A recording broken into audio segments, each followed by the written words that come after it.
On a weekend morning as Chicago's spring sunlight filtered between the skyscrapers, Amanda Griffin was brewing coffee in her apartment kitchen while staring at a date circled on her calendar. Her 32nd birthday. And finally, she would be returning home after 3 years away. Outside the window, winds from the lake rustled the fresh green trees, heralding spring's arrival. Chicago had been her refuge, a place to rebuild herself. After college graduation, she had built a new life in this city, far from her small Pennsylvania hometown. Her career at the accounting firm was going well. Last month, she'd secured a promotion to senior accountant. Her colleagues respected her, and life in Chicago was fulfilling. However, when it came to going home, she always felt an invisible weight settle on her chest. "Amanda, there's a special surprise this year, so make sure you come home for your birthday." The words from her mother Patricia's phone call last week kept repeating in her head. Her mother's voice had an unusual excitement in it. Usually these calls just conveyed family news in a matter-of-fact manner, but this time was different. Amanda sighed deeply. Gazing at the steam rising from her coffee cup, memories of home surfaced and faded in succession. Her father Walter owned the town's long-standing pharmacy. Locals trusted him, saying, "You can go to Mr. Griffin for advice about anything." But at home, he was always strict with Amanda, sometimes even cold. Her mother Patricia, a former high school teacher, now devoted herself to community volunteer work. Though gentle and kind-hearted, she was always obedient in Walter's presence, never opposing his decisions. And her sister Brittany worked at a local real estate company. Since childhood, she had been her father's favorite, receiving expensive birthday presents and designer items. Even now, she made no effort to hide her sense of superiority over Amanda. "You're the older sister, so you need to be patient. Brittany is still little." These were phrases Amanda heard often as a child. With each sacrifice forced upon her for her sister's sake, she began to question her own worth. Taking a sip of coffee, Amanda picked up her smartphone. The screen displayed a photo of herself taken last week. Dressed in a polished suit with a confident expression.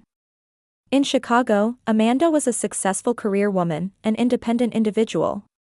But back home, would she revert to being the impatient older sister again? Especially with her sister Brittany, their rivalry had intensified into adulthood, always trying to outdo each other with success stories at family gatherings. Brittany would accuse Amanda of putting on elite airs, and point out her flaws in front of their parents. Whenever this happened, Amanda would make a habit of excusing herself early and leaving the family home. While folding clothes into her suitcase, Amanda pondered the meaning of special surprise. Would her parents suddenly acknowledge her achievements and express pride? Or was it just her mother's exaggeration, with nothing more than an ordinary birthday cake awaiting her? Either way, she had decided to approach this visit differently. No more getting hurt. No more expectations. Just a firm awareness that she controlled her own life as she returned home. After packing her last items, Amanda locked her apartment door. Taking a deep breath, she headed to the airport. This year might actually be a special birthday, she thought as she left Chicago behind. When Amanda arrived in the small Pennsylvania town, she felt nostalgia mixed with anxiety welling up inside her. Through the taxi window, familiar sights from her childhood rolled by, the old street lamps on Main Street, the town hall clock tower, and the brick building of her father's, Griffin pharmacy. She smiled quietly at how the town seemed frozen in time. As the taxi stopped in front of the family home, Patricia was standing at the entrance. Her mother, with more white hair now, spread her arms wide upon seeing Amanda. "Amanda. You've finally come home." As Amanda surrendered to her mother's embrace, she caught the familiar scent, cinnamon and vanilla, her mother's favorite perfume. "Where's Dad?" Amanda asked, and Patricia's expression clouded slightly. "At the pharmacy. It's Wednesday, so he won't be back until evening." Amanda said nothing more. She hadn't expected Walter to leave work early for her arrival. Entering the living room, the same furniture arrangement and family photos on the wall greeted her as 3 years ago.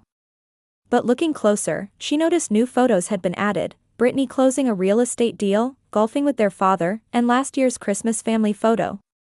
Amanda wasn't in any of them. "Let's put your things in your room and rest a bit."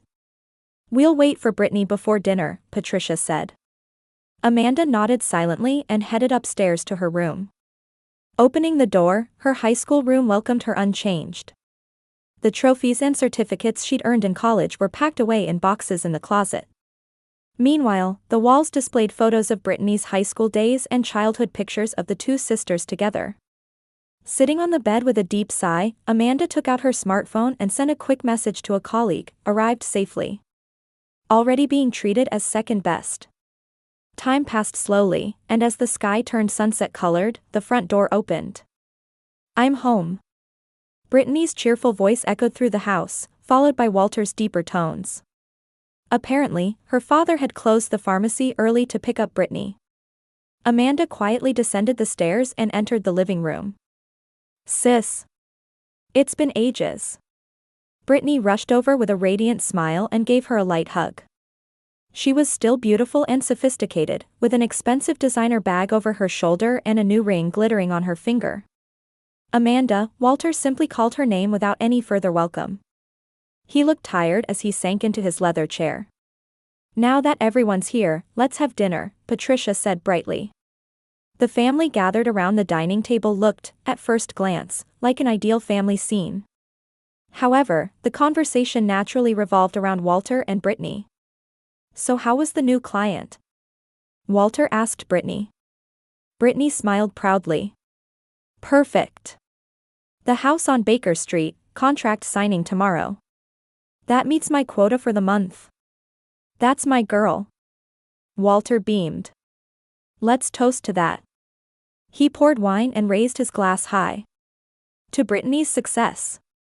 Amanda silently clinked her glass. Invisible to her father's eyes, she waited for a chance to share her own success.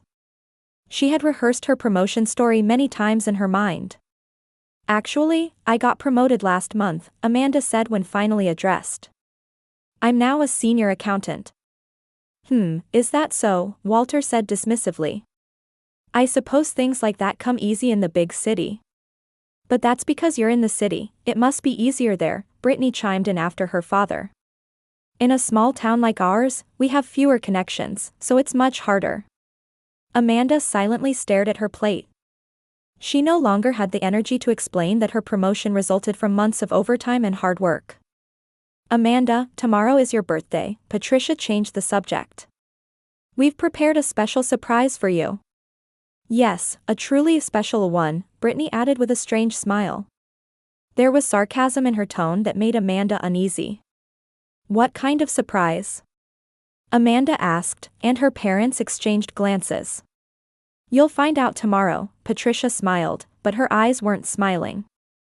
After dinner, Amanda helped clean up the kitchen while her mother updated her on the small town's news.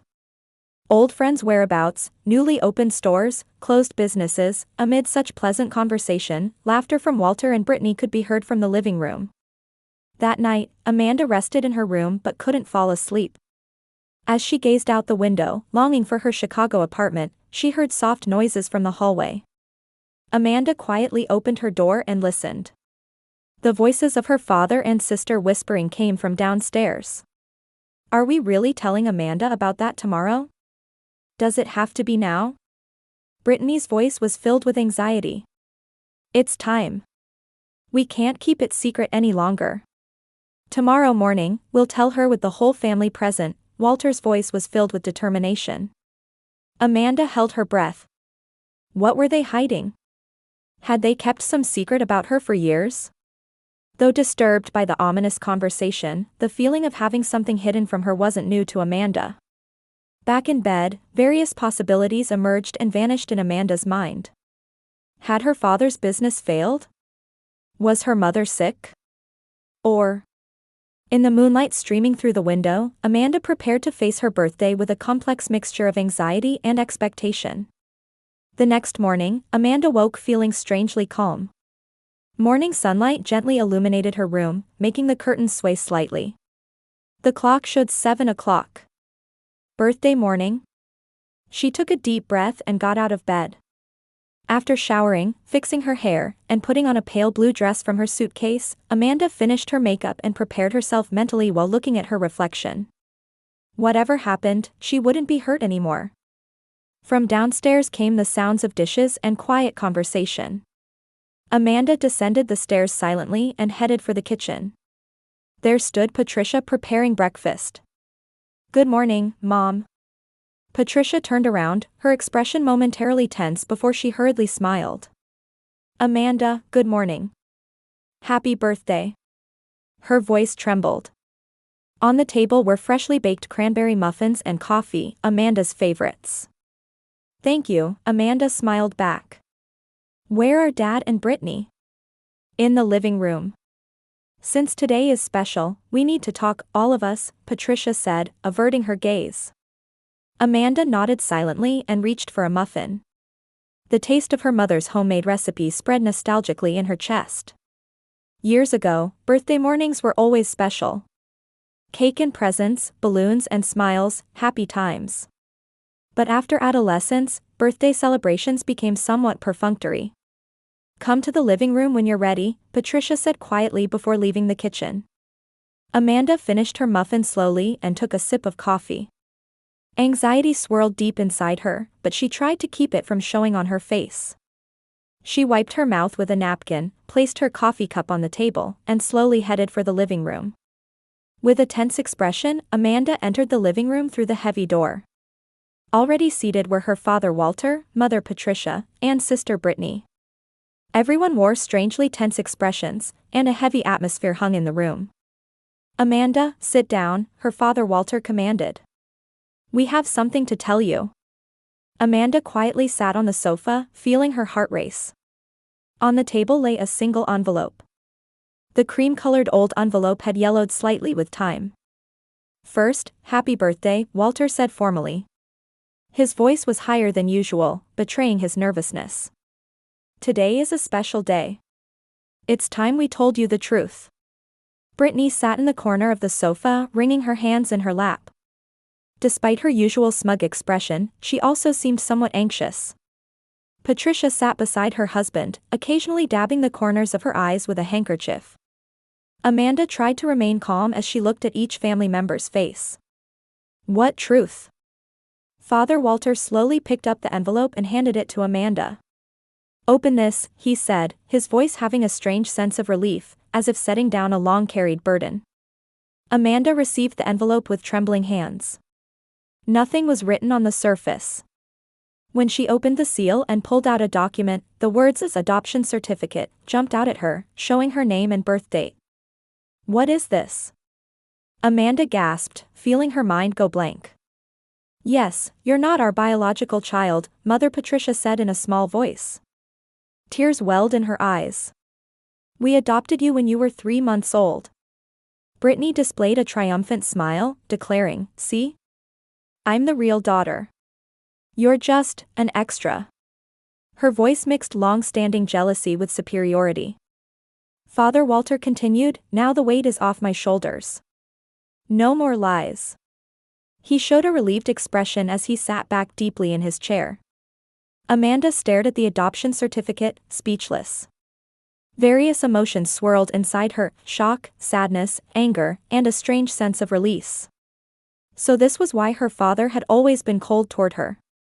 She was always second best because she wasn't his biological child. "Why didn't you tell me until now?" Amanda finally managed to say. "We thought you'd be hurt," Walter shrugged. "Besides, after Brittany was born, we didn't think it necessary anymore." "Not necessary?" Amanda's voice shook. "I had a right to know." "Oh, sis," Brittany said in a sickeningly sweet voice. "Don't get so upset.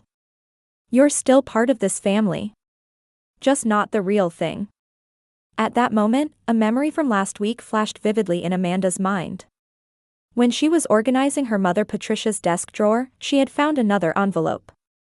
At the time, she hadn't paid much attention and returned it, but now she understood the significance of what was in that envelope. Amanda quietly stood up and said, "Then what about this?" She pulled another envelope from her handbag. It was identical to the one she had found in her mother's desk last week. A Pennsylvania University Hospital envelope. At that moment, the room's atmosphere froze, and the blood drained from Walter's face. Patricia let out a small cry, and Brittany looked at her parents with a confused expression. Where did you? Walter's voice trembled. I found it while organizing Mom's desk last week, Amanda said quietly. I didn't look inside at the time, but today I became curious. Amanda took papers from the envelope and spread them on the table. They were letters exchanged between her father Walter and a woman before Brittany was born, along with DNA test results for Walter and Brittany. The results were clear.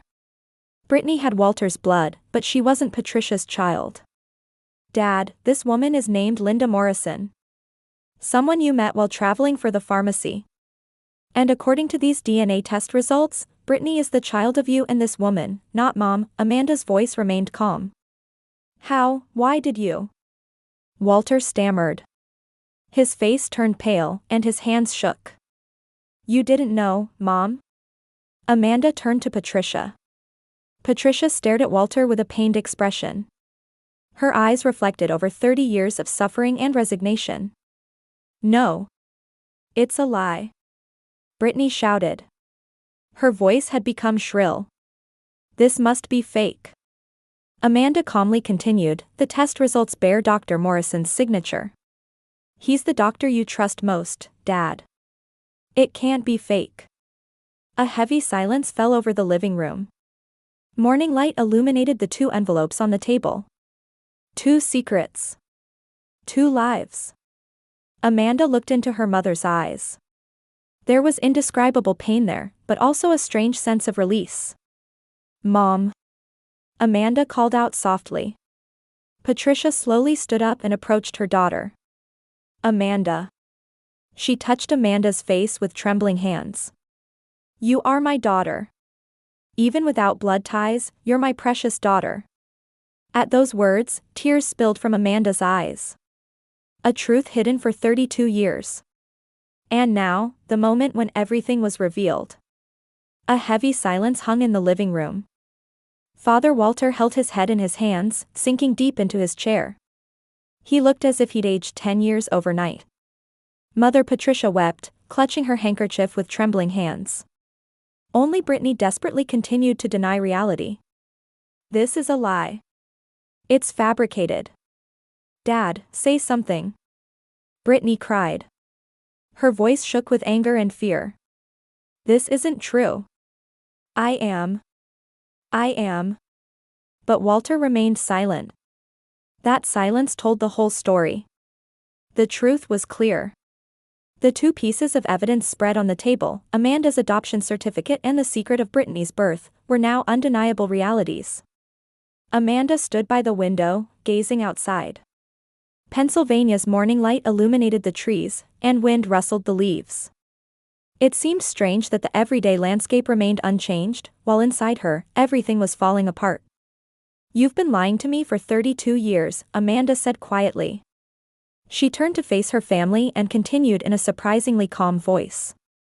You kept my adoption a secret until today, and you've treated Brittany like your biological daughter, when in fact she isn't Mom's child.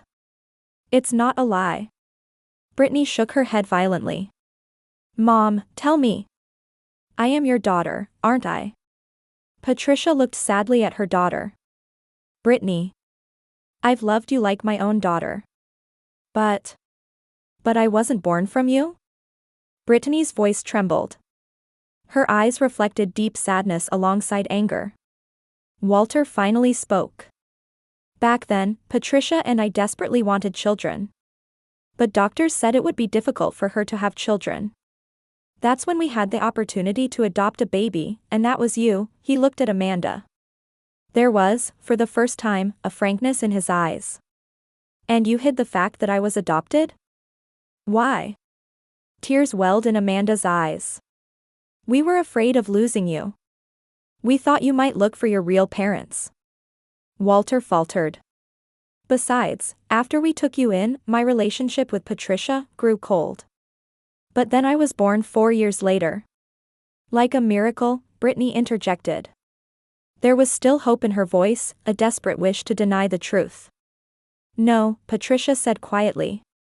She slowly stood up and approached the family photos displayed on the living room mantel. Brittany, you are Walter was having an affair during his business trip, Patricia confessed tearfully. Her voice was heavy with over 30 years of suffering. With a nurse named Linda Morrison. She said she was pregnant. The townspeople knew nothing. To protect the town's reputation, we pretended I was pregnant, and agreed to take in the child when it was born. No way. Brittany stared at her mother with a pale face. So both Amanda and I, either of us are your real children. Brittany, you have Walter's blood. But, you're not my child, Patricia said painfully. Tears overflowed from her eyes and streamed down her cheeks. Lies. I'm Mom and Dad's child. I don't believe this. Brittany shouted, suddenly standing up and rushing out of the room. The sound of the front door slamming shut echoed throughout the house. The 3 remaining family members were left in silence. Only the ticking of the old wall clock resonated in the heavy atmosphere. Why did you tell me about the adoption today? Amanda asked. It couldn't have been mere coincidence to make such a revelation on her birthday. Walter heaved a deep sigh. Actually, Brittany was recently asked about her family medical history by a doctor. Some abnormality was found during her checkup. Linda, her biological mother, was discovered to have a specific genetic disorder, and Brittany needed to be tested, Patricia added. She sat back on the sofa, showing an exhausted expression. That meant we'd need to look at family medical records, and there was a risk the truth would come out, Walter continued. So we thought we'd just tell Amanda about being adopted and consider everything settled. By telling me the truth, you could protect Brittany's secret? Amanda gazed coolly at her father. You didn't care if I got hurt? That's not it, Walter weakly shook his head. I didn't want to lie anymore. You have the right to know the truth. But that should have protected Brittany's secret. How did you know about it? Patricia asked Amanda. Her eyes reflected question and surprise. I found it by chance when organizing Mom's desk. But I said nothing until today. I didn't want to destroy the family's peace, Amanda answered. She moved away from the window and stood before her parents. In the end, we were all hiding something. Amanda. Walter stood up and tried to approach his daughter. It's not that I don't love you. It's just that we weren't a real family? I was always second because we weren't blood related. Amanda interrupted her father. No. Patricia raised her voice. Amanda, you were my first child. You're my daughter. Blood doesn't matter. But it did matter, didn't it? To Dad, Amanda said quietly. Brittany carried his blood. That's why she was always special. Walter was at a loss for words. His silence attested to the truth of Amanda's words. I'm going back, Amanda said with determination. She started toward the stairs but turned back midway. But before I go, there's something I want to say. She slowly approached her parents. Thank you for raising me. You may have lied, but you still accepted me as family. I'll live my own life in Chicago. But she searched for words for a moment, find Brittany. She must be confused too. Patricia nodded tearfully. Amanda, you truly are a wonderful daughter. So much stronger and wiser than us. Tell that to Brittany too, Amanda smiled gently. She must be suffering now, knowing the truth. Amanda climbed the stairs and headed to her room. She needed to pack her belongings and prepare to leave this house. Her heart was filled with complex emotions, but she also felt a strange sense of release. Years of questions and anxieties had finally been resolved. She no longer needed to blame herself for not being a biological daughter. Amanda took a deep breath. This was a new beginning. The first step in a new life, knowing the truth. 6 months later, Chicago's early summer sunlight brightly illuminated Amanda's apartment. Sitting by the window, gazing at her laptop screen, Amanda's expression was peaceful. In her inbox was an unread email labeled from Brittany Griffin. Her fingers trembled momentarily, but Amanda took a deep breath and opened the email. Amanda, since that day, my life has completely fallen apart. I no longer know who I am. But I'm beginning to understand through counseling. For years, I've envied and hurt you. Maybe it was because I vaguely sensed who I really was. I'm not asking for forgiveness. But I want to meet and talk with you. The email ended stating that she planned to visit Chicago this weekend. Amanda read the email again with mixed feelings. In her own process of accepting being adopted, she had experienced many conflicts about her identity. Since that day, Amanda's relationship with her family had completely changed. Brittany had left home for another apartment and cut ties with her parents. Amanda occasionally spoke with Patricia on the phone, but with Walter, she still couldn't find the courage to exchange words. Amanda wrote back, "Brittany, thank you for your email. Of course we can meet. I have things I want to talk about too." 2 weeks later, at a cafe overlooking Lake Michigan in Chicago, Amanda and Brittany faced each other calmly for the first time in 5 years. Brittany had lost weight and had dark circles under her eyes. Without her former glamour, appearing in her natural state, she looked somehow fragile. "I went to meet my biological mother," Brittany said quietly, clutching her tea. "Linda was a complicated person. But as soon as she saw me, she burst into tears and apologized. She was a victim too. She believed she was loved by Dad, but in the end, she was abandoned." "And you?" Amanda asked. I've stopped blaming people. Especially you. You did nothing wrong. If anything, you were much stronger than me," tears welled in Brittany's eyes. "For years, I was jealous, thinking you were loved by our parents. But in reality, neither of us knew the truth," Amanda said quietly. "I've started looking for my roots too. I haven't found my biological parents yet, but I hope you find them," Brittany smiled slightly. Afterward, the sisters gradually began talking about each other's lives. Brittany had quit her real estate job and started studying to become a counselor.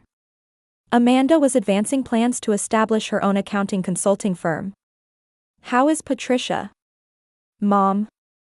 Amanda asked. "She's recovering little by little. She seems to have reconciled with Dad. They've both acknowledged their mistakes and are exploring a new relationship."